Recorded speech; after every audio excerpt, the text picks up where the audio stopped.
I'm motivated by fear. Fear of fear. I hate being scared to do something. It's very simple. This is what I believe, and I'm willing to die for it. Yeah. Period. You can't be scared to die for the truth. The truth is the only thing that's ever going to be constant. And you can't fear what might happen to you if you were to tell the truth. Because what happens to you if you don't tell the truth is worse than telling the truth will ever be. The first step before anybody else in the world believes it is you have to believe it. There's no reason to have a plan B because it distracts from plan A. And I think psychologically, the advantage that gives me over a lot of people that I have been in competition with in different situations is it's difficult to take the first step when you look how big the task is. The task is never huge to me. It's always one brick. I believe, and I learned very young, that you don't try to build a wall. You don't set out to build a wall. You don't say, I'm going to build the biggest, baddest, greatest wall that's ever been built. You don't start there. You say, I'm going to lay this brick as perfectly as a brick can be laid. There will not be one brick on the face of the earth that's going to be laid better than this brick that I'm going to lay in this next 10 minutes. Yeah. And you do that every single day. And soon you have a wall. And soon you have a wall. I've never really viewed myself as particularly talented. Where I excel is ridiculous, sickening work ethic. You know, while the other guy's sleeping, I'm working. While the other guy's eating, I'm working. The separation of talent and skill is one of the greatest misunderstood concepts for people who are trying to excel, who have dreams, that want to do things. Talent you have naturally. Skill is only developed by hours and hours and hours of beating on your craft. I always knew that I could work hard enough. There wasn't an issue with discipline, or there wasn't an issue with the ability to sacrifice or the willingness to sacrifice. There's no easy way around it. No matter how talented you are, your talent is going to fail you if you're not skilled. You know, if you don't study, if you don't work really hard and dedicate yourself to being better every single day. This one year, my father had his shop, and he decided for whatever reason that he wanted a new wall on the front of his shop. So he tore down probably about 16 feet high and probably about 30 feet long. He just completely tore the wall down, and my brother and I had to dig a 6-foot hole. We for the foundation. For the foundation. Right. We would mix in the concrete by hand. A year and a half. We were building this wall for a year and a half. Every day after school, we would come in, mixing concrete, putting it in the hole, doing it. And it was just myself and my little brother. And I remember standing back, looking at that wall, saying, there's going to be a hole here forever.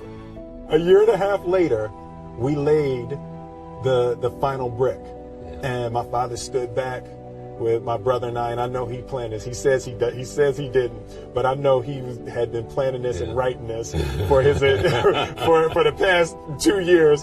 But we stood back, we looked at the wall, and he looked at me and my brother and said, "Don't y'all never tell me that you can't do something," and walked into the shop. As a child, my parents always told me you could be whatever you want to be. You could do whatever you want to do.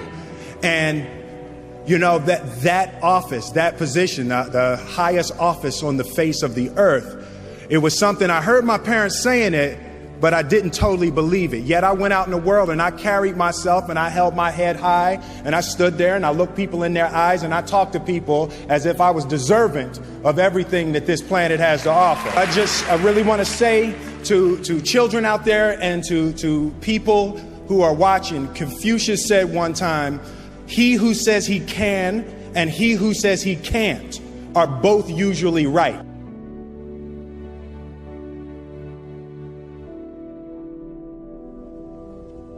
having the opportunity to study greatness. Anytime you have that opportunity, there are certain intricacies that will make clear who you are. It becomes that much more clear who you are. The definition of who I am is very clear to me, and it also redefines who I want to be, in that I know for a fact that I'm stronger than I thought I was. You know, you can't help but ask yourself the question, what would I do if I was in Muhammad Ali's shoes? I'm not the best at anything. You know what I mean? Eddie Murphy is funnier than I'll ever be. Denzel is more powerful than I'll ever be. I think that my strength is I can do everything well. You know, I can do a little bit of everything, and that's what I concentrate on to be my strength. I'll never be able to compete with Denzel. I enjoy connecting with people and ideas, and you know, I have a mission statement. So every year for probably the past 10 years, I've worked out a mission statement for myself. And for the last few years, the mission statement has stayed the same, and it's been improve lives, right? So when I go into something, I'm looking for how the quality of this piece could potentially improve lives. But it's all along the way. It's when you make the movie and how you're interacting with people in the process. And, you know, the concept of improving lives runs through the center of everything I do. And then I realized that the way to improve lives is to continually improve yourself, right? So with that, every morning when I get out of the bed, you know, I haven't fixed everything in the world yet, so there's always something to do. I want my life, I want my work, my family, I want it to mean something. If you are not making someone else's life better, then you're wasting your time. You know, like your life will become better by making other lives better. A few months ago, I said that I believe that if I chose to, I could be the president of the United States. And I think as I've had a chance to intellectualize why I said that. Yeah. And I think that there's a certain delusional quality that all successful people have to have. You have to believe that something different than what has happened for the last 50 million years of history. You have to believe that something different can happen.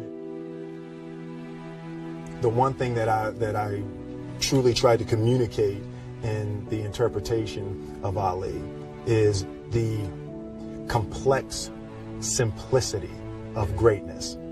And how greatness is not this wonderful, esoteric, elusive, God-like feature that only the special among us will ever taste. You know, it's something that truly exists in all of us. Loss is bound to joy. Like pain and suffering are bound to joy. The being able to survive something is actually a big part of being able to find that next wave of joy. You appreciate smaller things. I hated being scared, you know, that I didn't want to even take the meeting. I just hated that being scared to do something. And I think what developed in my early days was the attitude that I started attacking things that I was scared of.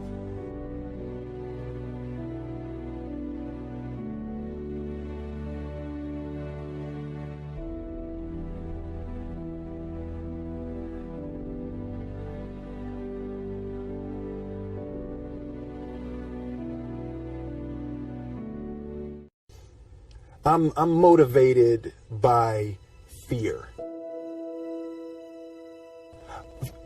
Fear of fear. I hate being scared to do something. It's very simple.